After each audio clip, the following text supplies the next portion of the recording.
Slick. Wait till that mother start hitting that body.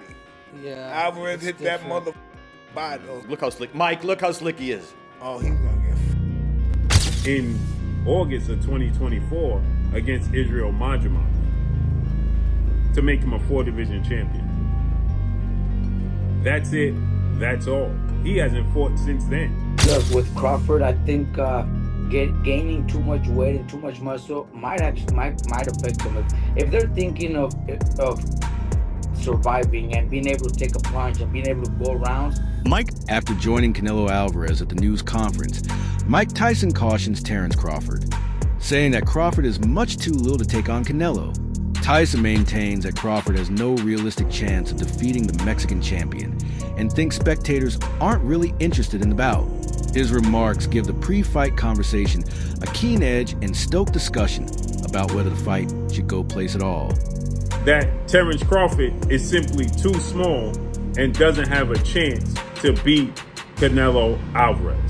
Iron Mike Tyson, he says that this is a fight that nobody calls for. It's just simply too much of a size difference. Shannon Briggs is the believer in styles make fights, skill set, and the skill set of Canelo Alvarez versus the skill set of Terence Crawford favors the skill set of Terence Crawford, not only just to win, but to possibly stop Canelo Alvarez for the first time in his career. Now, Canelo Alvarez is a first ballot Hall of Famer. Terence Crawford is a first ballot Hall of Famer. Terence Crawford is 4-division champion, undefeated, 2-division undisputed champion. Canelo Alvarez is a 4-division champion, 2-time undisputed super middleweight champion, and reigning undisputed super middleweight world champion with a record of 63 wins, 2 losses, 2 draws, 39 wins by way of knockout. Gabe Rossadu is one well-known individual. An experienced boxing professional shared his thoughts on a possible matchup between Terence Crawford and Canelo Alvarez. Rosado claims that Crawford lacks the strength necessary to do genuine damage. Canelo, he acknowledged that Crawford possessed technical skill, agility, and accuracy, but he made it clear that, in contrast to a fighter who is as powerful and physically fit, Canelo is more terrified because of those qualities. Rosado pointed out that Canelo has confronted and incorporated the punches of some of the hardest-hitting boxers who are unbroken, which calls into question Crawford's ability to actually inflict harm. Rosado believes that one of the most difficult problems is separating physical strength from resilience. Crawford would have to prevail in this situation. Matchup. What up, Biz? We got Canelo Crawford. Yeah. Now, Canelo, I heard the punches that he hit Charlo with. I don't know if Crawford can afford those punches. I know he's a great boy. But you come from 147 to put on a better fight than Charlo. I mean, I don't even know what that means. I don't know if that means that Crawford is so great and he can do that, or that means that Charlo set the bar so damn low that anybody can do better than Charlo did last night. You still really take a deal? That would be The adult boxing commentator gave a straightforward and unambiguous viewpoint on the subject. He doesn't think Canelo Alvarez can be defeated by Terence Crawford. He bases his argument on a confluence of artistic inconsistencies, size, and strength. Canelo possesses a skill set that is specifically geared to neutralizing warriors like Crawford, according to Showbiz, thanks to his experience competing against superior opponents in a variety of weight classes. Show Eyes acknowledged Crawford's adaptability and boxing intelligence, but believed that these attributes would not be sufficient to offset Canelo's strength and dominance in the ring. He believes that Canelo has a significant advantage in the battle, and Crawford would need to do something exceptional to reverse that result. With Crawford, I think gaining too much weight and too much muscle might affect them. If they're thinking of surviving and being able to take a punch and being able to go rounds, then they're trying to maybe go the distance and they'll be happy with that. But I think Crawford's natural talent, Mayweather had it, you guys were just mentioning right now, that Mayweather never needed to gain weight and never needed to be heavy to be able to beat those bigger guys. I think Crawford's skills, we give Crawford a chance because we know how good he is, his skills, his speed, his combinations. But if he's gaining so much weight, he might not be able to do those.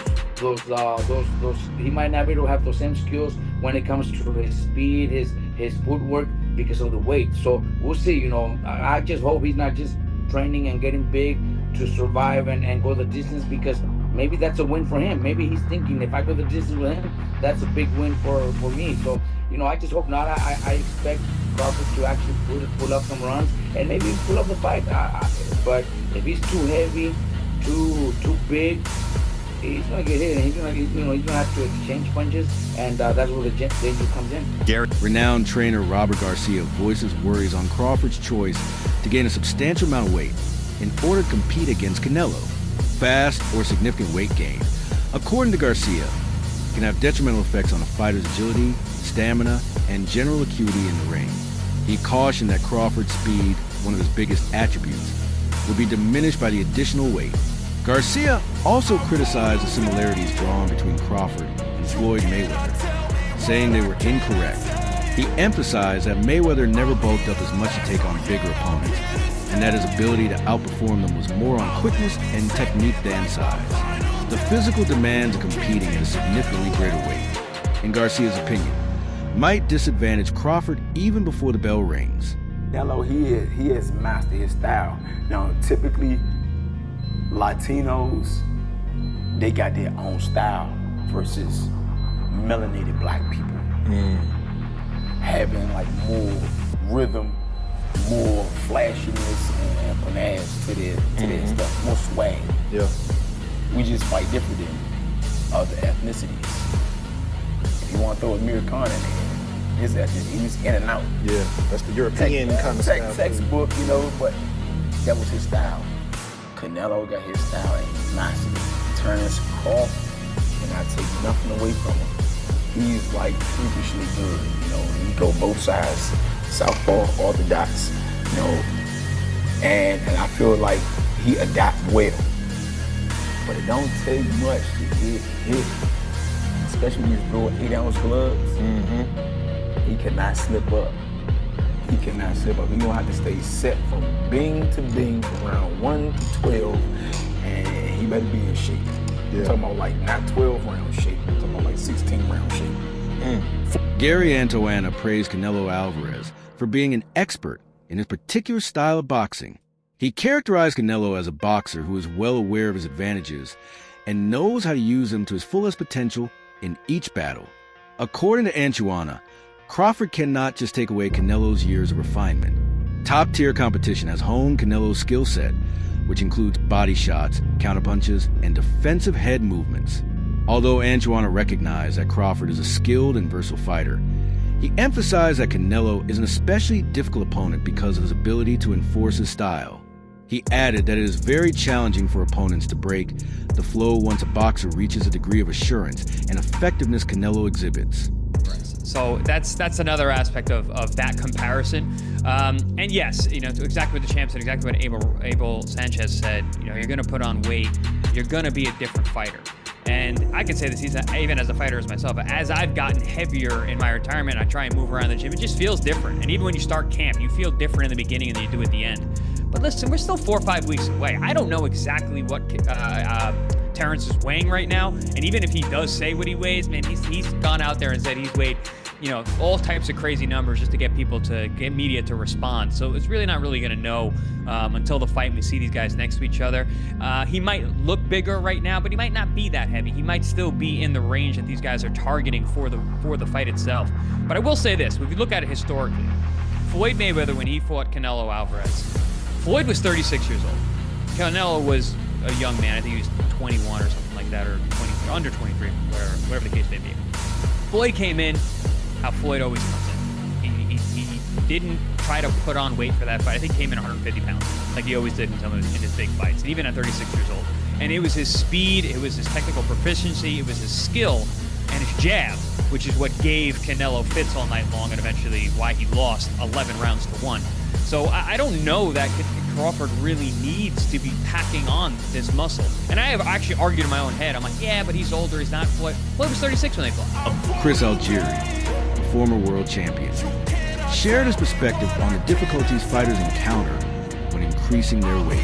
He clarified that a fighter's feelings in the ring are altered by size gain, which has an impact on timing, mobility, and stamina, although Crawford would appear larger on fight night. Algieri pointed out that this weight gain would not always convert into more strength or power. He underlined that it might be challenging to fight at a weight you're not used to, particularly when up against someone who is accustomed to that size. Algieri says that although Crawford's skill level is still elite, his performance may be impacted by the physical shift to a bigger frame, especially in the later rounds when endurance becomes crucial. One boxing analyst expressed a strong belief that Terence Crawford would defeat Canelo Alvarez. The justification was simple. Crawford is powerless to harm Canelo, and the fight becomes an uphill battle without the ability to gain his respect. Given their disparate physical attributes, the analyst went on to say that Crawford is unlikely to sustain Canelo's powerful blows for the duration of 12 rounds. Canelo's strength, range management, and proven chin could make it difficult for Crawford to launch a sustained attack, although acknowledging Crawford's accomplishments. The commentator was adamant that Canelo's strength and fortitude will win out.